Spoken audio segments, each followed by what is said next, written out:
Good morning. How many of you growing up were ever spanked as a kid? Most of you.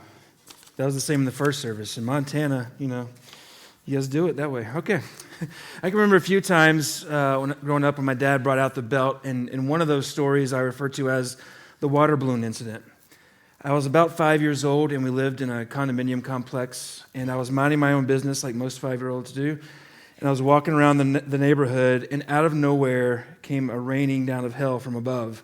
And I don't remember her name, but I do remember being really scared of this 10-year-old girl in our complex. And I was walking around, and she just bombed water balloons on me. And I ran home crying, and a few hours later, my dad got home, and he called me upstairs, and he had the belt ready, and I got a spanking. And I was like, what? What I pieced together was that when her parents got home, they were super ticked that there was water balloon debris all over the yard. And she said that I came to her house and attacked her. So then her parents called my parents, and the rest is history. And this was how I first learned about injustice. And I remember, it kind of reminds me of that the Christmas Story, the movie The Christmas Story, where Ralphie gets caught saying profanity. And his parents ask him, where did you hear that from? And the first thing that pops in his mind is his friend. So there's a scene where the mom is calling the friend's mom, and you can hear over the phone that mom getting super angry, and then all of a sudden you hear that kid screaming, what'd I do, Mom, what'd I do? It was kind of like that.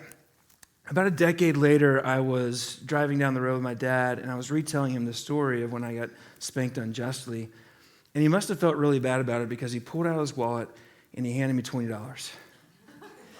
And I hated to break it to him. I was like, Dad, this isn't going to cover the therapy. It's not going to work exactly right. And this morning's sermon is about forgiveness. And if I was a bigger man at that time, I would have said, hey, Dad, don't sweat it. $20 is fine. I forgive you. We can move past this. But at that time, $20 bought a lot of Taco Bell. And so this morning, as we talk about forgiveness, I just want to give, the Bible talks a lot about forgiveness, particularly in the New Testament. And Jesus and Paul use this Greek word, aphesis, aphesis. I'm not sure if that's how you pronounce it. But the Greek word for forgiveness that they use means to let go, to leave something, to put it down and walk away. And when we're in relationships, when someone wounds us or disappoints us, we make this choice to forgive them. We're putting it down and we're walking away. Now, a few months ago, my family, we bought a puppy. And one thing about this particular breed of puppy, it's a Labradoodle or Golden Doodle. I get those confused. But this puppy chews stuff. It finds things in the house that it shouldn't have, like stuffed animals or food or underwear, and it just chews on it. And anytime we see our dog running around the house with something it shouldn't have in its mouth, we yell at the dog, leave it, leave it, leave it, leave it. Eventually, I think it works. We keep yelling, leave it, and it just puts it down and moves on about its way. That's what forgiveness is. Leaving it, putting something down that we have no business chewing on, but we tend to. Forgiveness is letting go of something, leaving it, walking away from it. Now, growing up in the church, I heard a lot of misconceptions about forgiveness and grace, and a lot of times I felt like the advice that was given was, hey, forgiveness means you should continue to stay in this unhealthy relationship or abusive situation. There's ways that forgiveness or grace was actually abused in the church and used in unhealthy and toxic ways. So this morning, I just want to spend some time talking about what forgiveness is and what forgiveness is not. As I already defined, forgiveness means to let go of something, to leave it, to walk away from it. But forgiveness does not mean that you're a doormat. It doesn't mean that you let people walk all over you. It doesn't mean that you ignore huge offenses and just kind of take it like a champ. That's not what forgiveness is. As humans, when we get into accidents or injuries, there's sometimes where we get scrapes and little scratches, and sometimes those kind of scrapes or scratches will heal themselves. Like time will just kind of take care of it. They don't really hurt. They'll heal themselves. But other times in our lives, we get injured in a way that's a deep wound. And the wound can be such that if we don't pay attention to it, that if we don't clean it out, that if we don't address the situation and address the wound, it will actually become infected, and it'll fester, and it'll grow and develop into something bigger and more harmful than the original wound itself. And as humans, we have to learn to distinguish in our souls the difference between scrapes and wounds. We can't be simply offended by everything. That's not healthy, but it's also not healthy to just ignore deep wounds that tend to fester into bigger things. So we have to kind of learn to distinguish between those two things. I hear often this kind of cliche phrase that time heals all wounds. And I think it's more accurate or more true to say that time heals some wounds, But some wounds, if you don't pay attention to, time actually makes them worse. They can sit deep into your psyche. They can affect how you show up in relationships, and you can carry around bitterness or resentment. So time heals some wounds, but not all. Now, thankfully, Jesus gives us a blueprint for how to deal with conflict, how to deal with disappointment, how to deal with wounds. And he says this in Matthew 18. He says, if your brother or sister sins against you, go and point out their fault just between the two of you. If they listen to you, you have won them over. But if they will not listen, take one or two others along, so that every matter may be established by the testimony of 2 or 3 witnesses. If they still refuse to listen, tell it to the church, and if they refuse to listen even to the church, treat them as you would a pagan or a tax collector. And I want to point out 3 really great nuggets of truth from this teaching from Jesus. First off, Jesus says, if someone sins against you, go to them directly. Don't bring in other people immediately. Don't stuff it down inside, but go to them directly and handle it. That's a great relationship advice. If someone sins against you, go to them with it first. When we bring other people into our offenses, that's called triangulation, where we're kind of venting to someone else about this. It actually doesn't bring about healing. Jesus says, go directly to the source of the conflict. And the second thing he says is, if you go to them with your disappointment, if you go to them with your wound, and if they listen to you and acknowledge that, and they repent or ask forgiveness, it says you've won them over. Another translation says you've gained a brother. There's something that happens when we admit our disappointment or wound with someone and they acknowledge it and you reconcile. There's something that actually strengthens the relationship. It's stronger than it was before. There's something about having the courage to be vulnerable with someone and say, hey, you have the capacity to hurt me because I care about this relationship. There's something in that vulnerability, if it's done with humility and compassion, that can actually strengthen the relationship. Sometimes we think we have to ignore all these disappointments because if we bring them up, it'll create friction and actually hurt the relationship, but the opposite's true. When we stuff things down and we kind of keep our distance, it can actually be harmful. So Jesus says, when someone sins against you, go to them directly, and if that correspondence goes well, you've won them over, you've gained a brother, you've strengthened your relationship, you've actually allowed yourself to become more intimate. And I found this is so true when I disappoint my kids. When I go to them and acknowledge that and kind of talk through that, our relationship is strengthened. It's so true in my marriage when I have the courage to go to Ashley and say, hey, you've wounded me or you've disappointed me in this way. And if she can acknowledge that and we can work through that, our marriage is stronger. And vice versa, when she comes to me, if I have the humility to acknowledge what I've done in that situation, that conversation, that action, when I acknowledge what I've done and repent, we can strengthen our relationship. So Jesus says, go directly to the source, and if the conversation goes well, you've actually gained a brother, you've gained a sister, you've won them over. But he says sometimes it doesn't go that way. Sometimes a person's not going to listen. Sometimes they're going to double down on their strategies. Sometimes they're going to gaslight you and make you feel like you're to blame. Sometimes they're just going to completely ignore, dismiss, or shut down. And Jesus says, when you go to someone, and if they don't respond in kind, if they don't respond with humility or repentance, then you go through this process, you bring kind of others to make sure you're seeing it clear, you bring them in, but at the end of the day, if there's not repentance, you have permission to redefine the relationship, to treat them like you would a pagan or a tax collector, to treat them like an outsider. And sometimes that just simply means ending the relationship. So Jesus gives us this blueprint for how to handle conflict. Forgiveness doesn't mean that you're a doormat, that you just get walked over all the time. We actually have strategies for how to handle conflict and to grow in our relationships.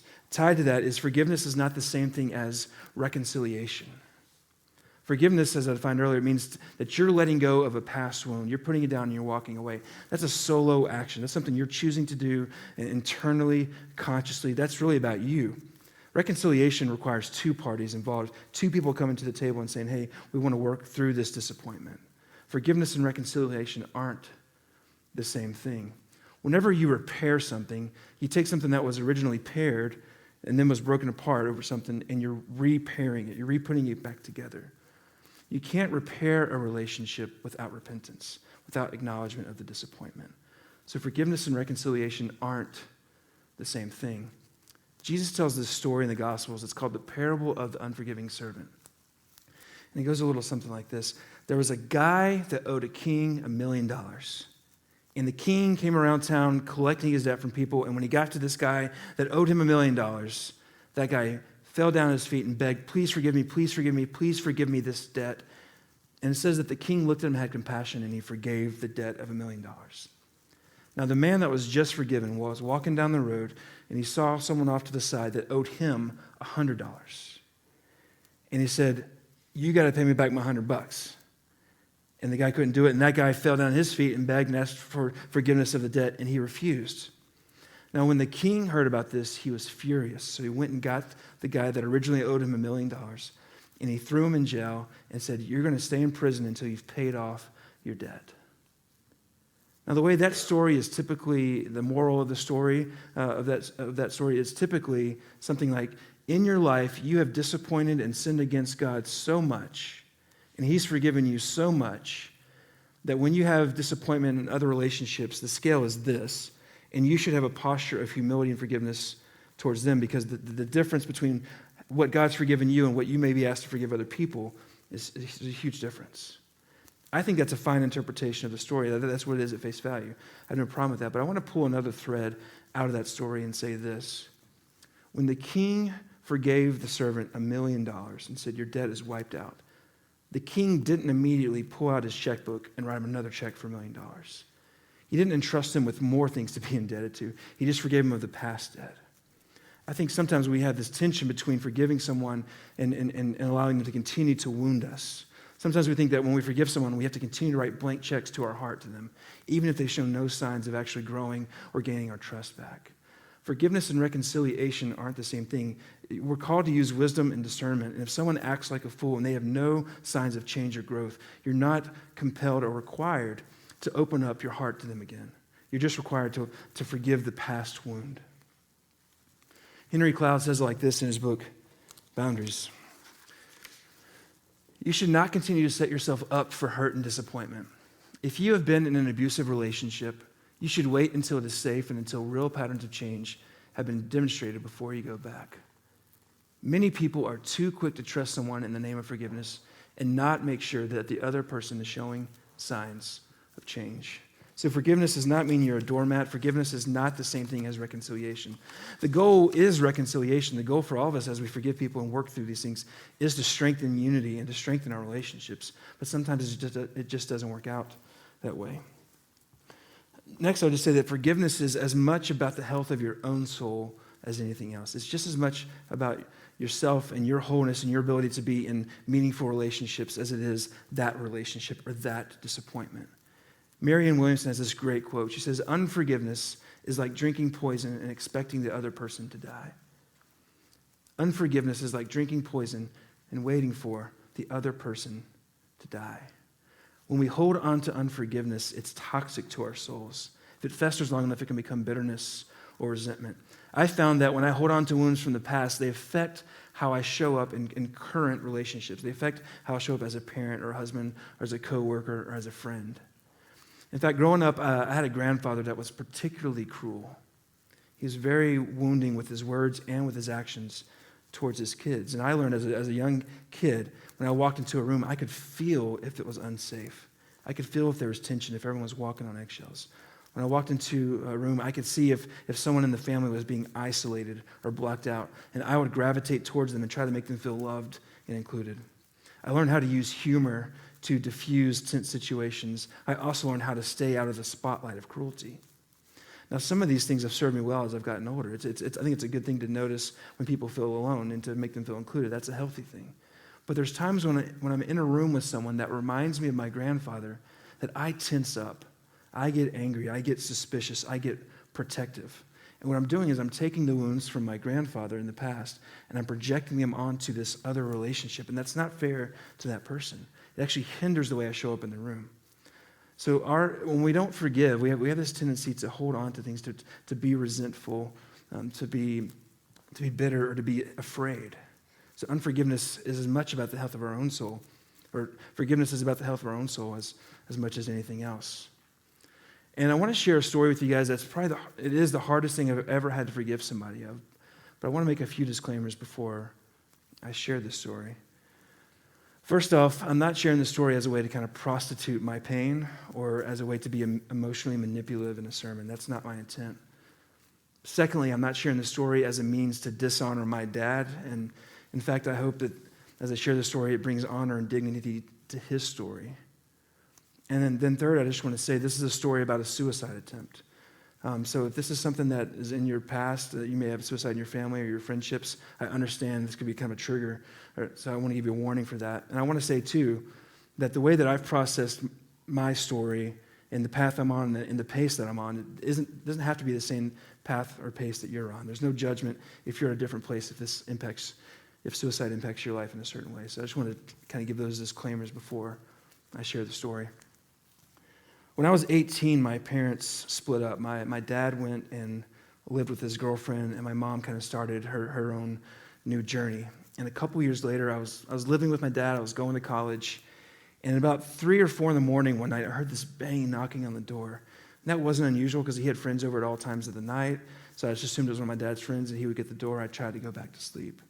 But after about 15 minutes of perpetual loud knocking, I finally drug myself out of bed. And I went and opened the door, and there were 3 or 4 police officers. And I was confused. They were asking me questions about what happened that night and where my dad was and how he was doing all this kind of stuff. I didn't really understand what was going on. And then we walked down the hallway of the house, and I remember opening the door to his bedroom, and I found my dad face down, laid out on the ground. Now, at the time, my dad was an alcoholic, so finding him passed out on the ground was not an uncommon experience. But as I began to shake him and kind of raise my voice to try to wake him up, I looked up and I noticed a bottle of empty sleeping pills on the desk. And what I pieced together later was that night, my dad and his girlfriend were having a fight, and she threatened to break up with him. And he said to her, "If you break up with me, I'm going to kill myself." She called his bluff. He drank the pills. She called the cops. Now we're where I'm at in the story. I remember a few hours later, I walked into the hospital, and I kind of was walking in the hallway, I looked, and me and my dad locked eyes, we made eye contact, and there's this immense look of brokenness and shame. He had charcoal running down his mouth and his shirt, and he was just broken. He was done. And we never talked about it. We never talked about that event, that story. We never processed it. It was just not discussed. And I remember for a decade just holding on to this anger towards him for that story. How could you? I was the only other person in the room with you, in the house with you. You knew I would be the person to discover you. How could you be so selfish to do something so painful to me? And I held on to this for the better part of a decade. Now, 6 or 7 years later, my dad died. 3 or 4 years after that, I was in therapy, kind of trying to start processing through that story, that trauma, but also some other traumas in my life. And I remember as I kind of worked through that story, there came this moment, this epiphany, where I began to reframe the story. I realized my dad was not a particularly cruel person. He was not vindictive. He was not mean. He didn't have any animosity towards me. He loved me. And I realized that it wasn't that, how could he be so selfish towards me? It was just, he was in such a place of brokenness and darkness that he couldn't even consider it. And something in that slight shift felt like a weight coming off my shoulders. And I began this process of moving from anger to grief. And what I realized is that when we hold on to anger, whenever we think of the person that we're angry with, we just see the wound. We just see the disappointment. It's a very narrow focus of who that person is. And as I began to transition from anger into grief, my view of my dad began to expand and to realize, oh yeah, this isn't who he is. He's not this moment. He's not this wound. He's a great guy. He's very kind to his friends. He has a huge heart. He's very generous. I began to kind of list all these things that my dad is. And I transitioned from anger into grief. I grieved the brokenness of that season for him, the pain of addiction and depression. I began to grieve the relationship we could have had. And even now, there's times I'm like, man, me and my dad would really connect over this or this or this. I still grieve that. And I grieved the kind of grandfather he could have been to my kids. I think he would have been a fantastic grandfather. He would have loved that. That would have brought him life. And there's this transition from anger to grief and a weight coming off my shoulders, and it was just good for me and for my soul. And what I want to point out in this story is that by the time I realized this and kind of worked through this, my dad had already been dead for years. This wasn't about us reconciling our relationship. It wasn't about us restoring this thing. This was just for me to be whole, to be healed, to be in the process of becoming a better father, husband, being a better man myself. I had to let go of this anger. So forgiveness is as much about the health of our own soul as it is about anything else. Forgiveness is letting go of a wound and not festering on it, not ruminating on it, but putting it down and letting it go. And lastly, I want to say that forgiveness is a process. It's not a one-time event. It's not just like, all right, I forgive you and I'm done. Sometimes it works that way. Often it doesn't. Forgiveness is a process. Jesus had this conversation with the disciples, and Peter asked Jesus, how many times do I have to forgive somebody? 7 times? Jesus retorts back, I tell you, 70 times 7, infinite. And the general interpretation of that interaction is that no matter how many times someone sins against you or wounds you, you need to forgive them. And I think that's a great interpretation because forgiveness is about our own health as much as anything else. So we need to be continually forgiving people.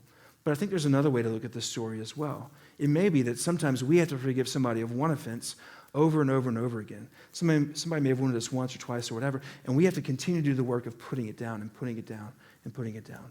Forgiveness is leaving it. Forgiveness is letting something go. And I've learned that I have the nasty habit sometimes of picking it back up and chewing on it. I have the nasty habit of ruminating on things and getting angry about them again. So forgiveness is a process of continually letting go and recognizing when you picked it back up and saying, nope, I'm not going to hold on to this. I'm going to put it down. I'm coming up close to 2 years to the date of me leaving my last job. And I left my last job because for me, the culture of the church there was an unhealthy and toxic environment for my soul. And I knew I just had to get out. I tried to do the work to work through it, but it just wasn't going to happen, and I had to leave. But it was a hard decision to make because we'd spent a long time in Richmond. We loved that community. I loved my job, but it just wasn't sustainable for me anymore. Now, after I left the job, I was just angry about it. Like every day angry about it for at least 6 months, where I just wake up and be angry about it. I had to keep reminding myself when I noticed the anger, hey, put it down, it's okay. And one thing I noticed is after about 6 months of, I feel like, daily anger, that eventually it moved to like twice a week anger. And as I kept doing the work, it moved towards like once a week anger.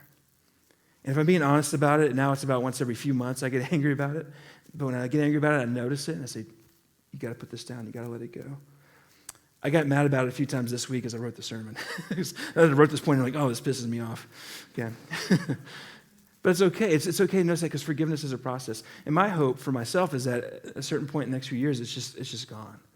That it's not every few months, it's every few years. It's just gone, maybe. Forgiveness is a process. 70 times 7. Keep forgiving, keep letting go. And for some of us, it's not just as simple as, hey, forgive me. It's an intentional work that takes a period of time to work through. There's an intentionality there. And you can choose to continue to let go of something or continue to ruminate on it. That choice is yours. Your soul is going to bear the impact of how you choose to process that. So forgiveness is a process. I encourage you to be gracious with yourself, to not be ashamed of times where you get re-angry about something. It's okay. It's a process. So I want to close with a few questions. First is, who is someone that you need to forgive? And what does that look like? Does it mean you need to go and have the conversation with them? And maybe me even saying that feels overwhelming or impossible or just not. So maybe it's not that at first. Maybe you just need to write down the situation or the conversation or the event. And you need to give weight to it and give dignity to it and say, this is what this is. This is what it's cost me so far. And I'm not going to let it cost me more than this. But you got to honor it in a sense and give it the weight, kind of give it a funeral, if you will. So who do you need to forgive? And what does that process look like? Is it a conversation? Is it writing yourself a letter about that? Whatever. Secondly, how might some of your current relationships be impacted by previous wounds? How might your childhood be showing up in how you adult? How might previous dating relationships impact the way you show up in a dating relationship now or a marriage? How might previous wounds be impacting present relationships?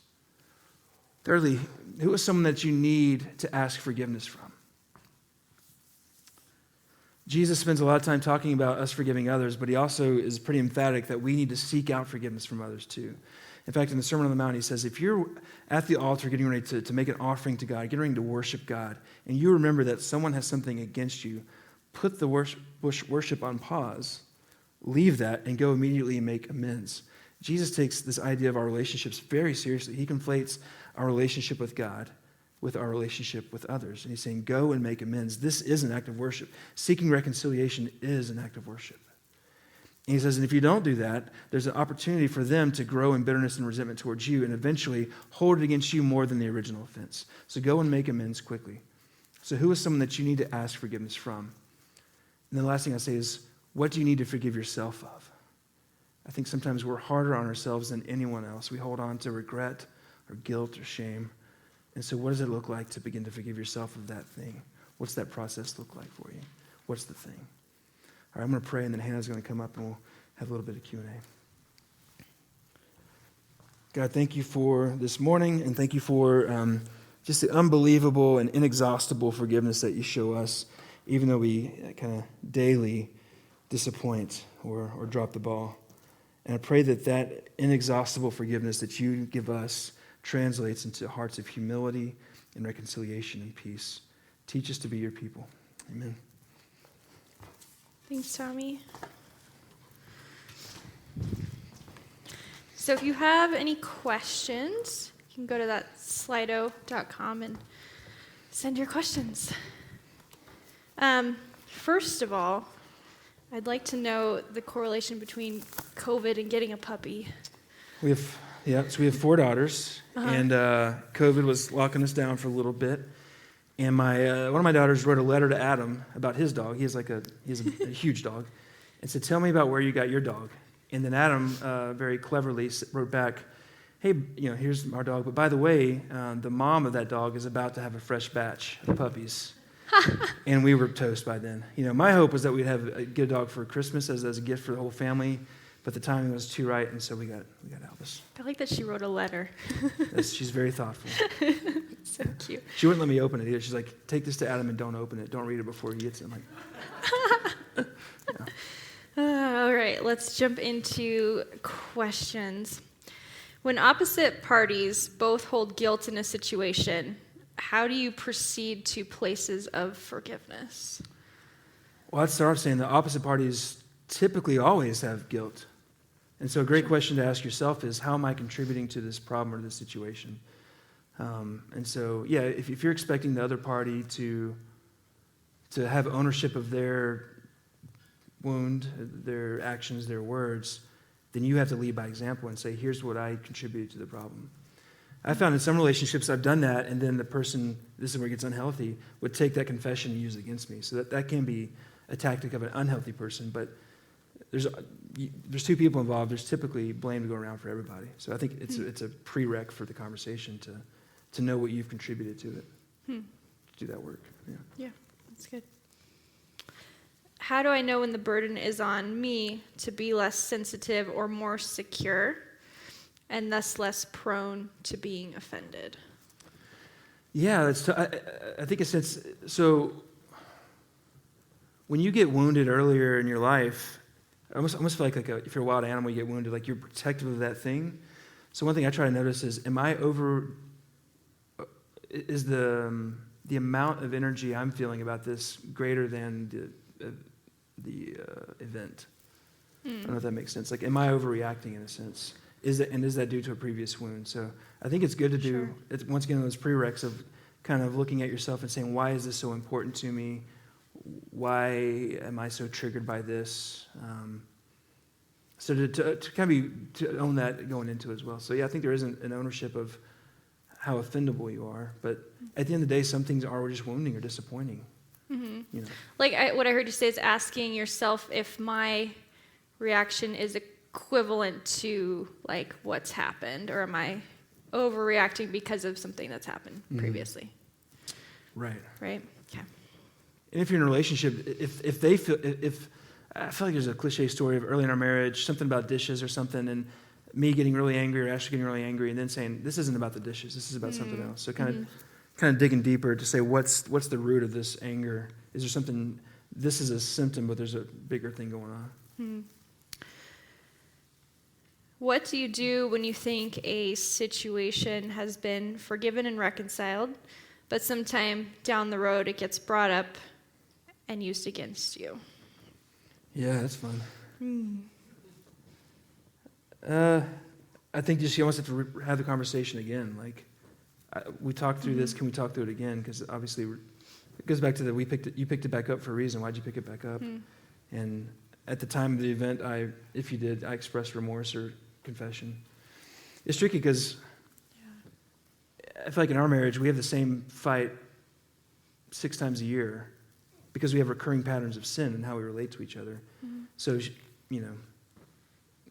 to forgive the past thing, well, if I did the same thing 6 months later, she has a right to, hey, this is the pattern. Does that make sense? It's a continual conversation, was it 2 steps forward, 1 step back kind of deal. Sure, Yeah. that makes sense. In your view, how important is it for the offended to differentiate between what offends the relationship versus what offends them philosophically or theologically? Like, do you want me to read that again? Very important. Sounds important. Yeah. It is important. Maybe it's important to distinguish. Hey, we're starting to diverge over the two options theologically, or Versus what offends the relationship versus what offends you philosophically or theologically. philosophically, theologically. Mm-hmm. Yeah, I think that's important to say. Hey, this is. We can disagree on this theological thing, and it doesn't have to necessarily impact our interpersonal relationship. It depends on what the topic is, because some Sure. theology stuff is very personal. I don't want to get. Yeah. Right. I would say these questions are hard to get too much into without full context. I'm trying to, shoot from the hip on. Yeah, I have the easy job. How does all this interface with the forgiveness offered to us by God? I think the forgiveness piece can be like a continual conversation with the Lord's Prayer we talked about last week is this continual prayer: forgive me of my sins as I forgive those who have sinned against me. So as we have this conversation with God, ideally a lot, we kind of recognize where we've fallen short, and then we trust God in His presence, His goodness, that He still has a posture of love towards us. And so if we're in that conversation with God a lot, I think it creates a resilience to have forgiveness towards others. Mm-hmm. Otherwise, there's a double standard, right? Right. So it looks like this is the last question. So the band, you guys can come up and get ready, and one more question. Actually, it's two. Okay. Sneaky. Do you think interesting. Do you think your personality type plays into how you are or not prone to forgive? Ooh, and then they ask Enneagram. Are there Enneagram types that forgive more easily? So I'm an Enneagram 9, which is the peacemaker, and it would seem like I forgive more easily, but what I do is not talk about it. And then it creates, over time, a volcanic pressure until I do talk about it, and it doesn't go well. Mm-hmm. I think 8s on the Enneagram are, oh gosh, I'm going to mess up the name of it. I just call them the angry person, but... Like the challenger. The challenger, yeah. So I think they're more bent towards justice. So they might be more engaged in conversation if they're seeking out justice for themselves or someone else. You have ones that are perfectionists that want to be understood. So yes, we have different personality types that impact how we show up in conflict. So if someone wants to be understood, they're not even trying to be right. They might just want the other person to fully understand their argument. So there are different things that we aim for in conflict resolution. I think the Enneagram has been helpful in just understanding how different people view the world differently. Mm-hmm. And so it would make sense that would play into forgiveness. Yeah. So for me, I as a 9, I want the tension to be released immediately. I want to get out of it. How do we end this conversation quick enough so the anger's gone and the tension's gone? That's not a good way to relate to people, by the way. Ashley's a 2. I think for her, she'd say just being acknowledged or being appreciated. So just giving weight to her. She wants there to be a dignity in the fight or the argument. Mm-hmm. Or I want to be how do I get out of this?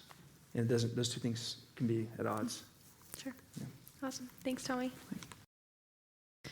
When do you choose forgiveness and not confrontation? And when is confrontation required? And then how would you talk to kids or students about this?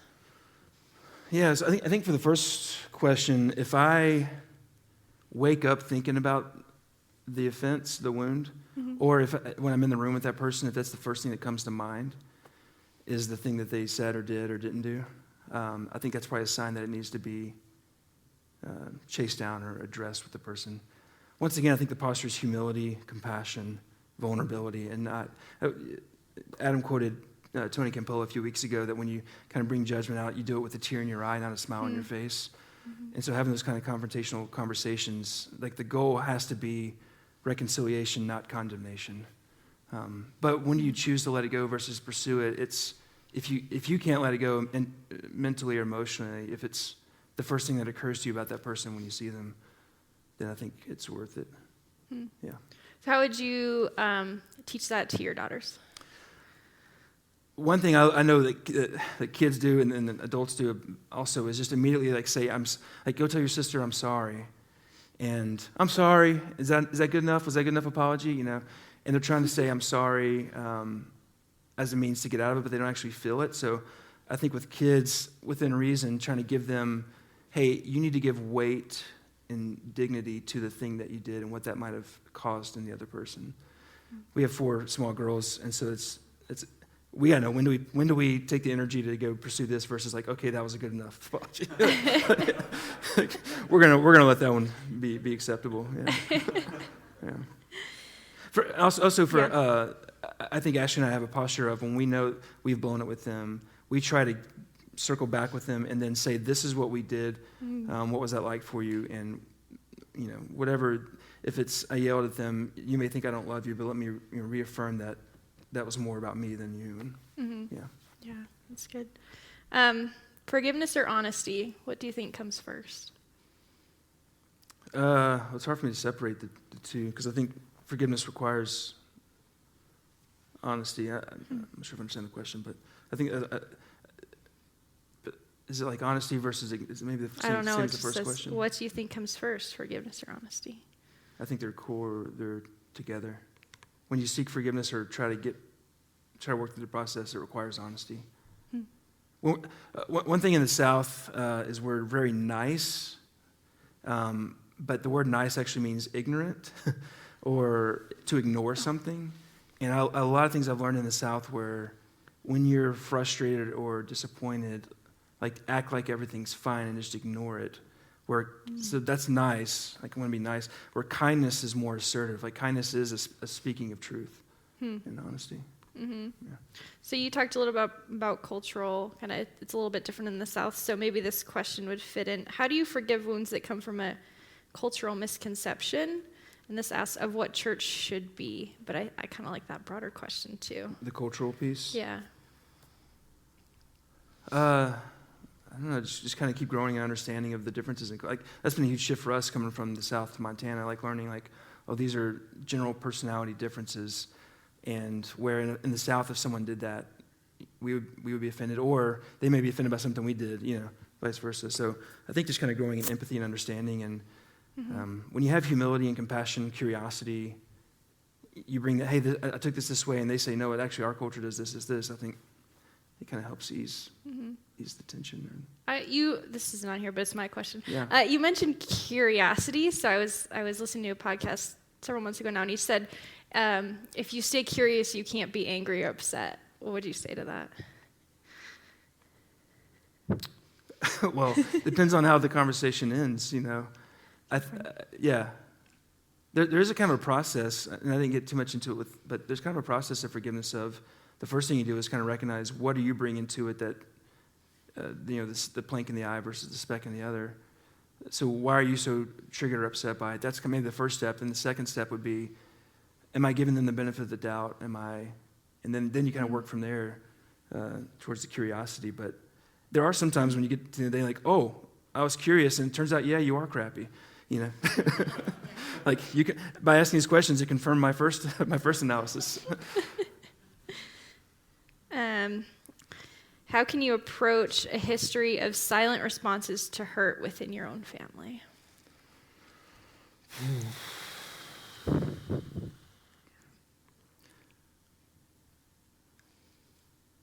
I think because I can relate to that to an extent. I think it goes back to kind of the redrawing the boundaries and redrawing the expectations to say, hey, I wanted our relationship to be this. I wanted there to be this honesty, this connection, this ability to say hard things and disagree or work through them. And that's like kind of the longing of a family. And then there's a realization that when you kind of approach these points of tension, if the other people aren't interested, you say, oh, either I need to redefine my expectations of what this relationship's going to look like, or I'm setting myself for continued disappointment. You can't force anyone to operate differently. You can only control how you respond in a situation. So do everything you can, but then you kind of part of letting go is letting go of the expectations of what could be. Also having compassion, like you might be on a journey that's moving you more towards wholeness, And then when you come against people that maybe aren't on the same path or the same pace, you can become impatient or frustrated, but realize everyone's kind of at their own trajectory and pace. So have patience and compassion for that. Yeah. With the constant need forgiveness that comes with family abuse background, do you have any tools that you found helpful? Can you say it again? No, yeah, I feel like it's worded weird. Sorry if that was your question. Do you have any tools that you found helpful in coming from a family with an abusive background? Yeah, that's a better way to say it. Run. I don't know. I think if you're in an abusive relationship, it's hard to make a general statement to every situation, Right. but you have to first get to a position of safety before you can even consider what forgiveness or working through something is. So I don't have a ton of tools. We can kind of do some digging and post something later, but I think it's just get to a position of safety first and then kind of work from there. And then if that was in your past and you're now in a new relationship and you find that the triggers from the past are showing up in how you relate to the new relationship, then just being aware of that, therapy for sure. Yeah. So I think this will be our last question. So band, if you want to come up and get ready. So one more question. Let's see. Would you say the results of forgiveness are examples of Christ at work? Yeah. It's hard. I realize now I need to be able to read the questions for me to fully kind of connect with it. Yeah, I think forgiveness is the nature of God. I think grace and mercy. So whatever the context, even if don't consider yourself a follower of Jesus, if you're on the path of trying to seek forgiveness and reconciliation, in a sense, you're on the God path. So it is the work of Christ. And maybe what they're asking too is you need Christ to be doing that with you, the Holy Spirit to be empowering you. Like God's with you in the journey because it's hard to do it on our own. Awesome. Thank you. All right. If you would like to learn more about Narrate Church, find us at narratechurch.org or look us up on Facebook and Instagram.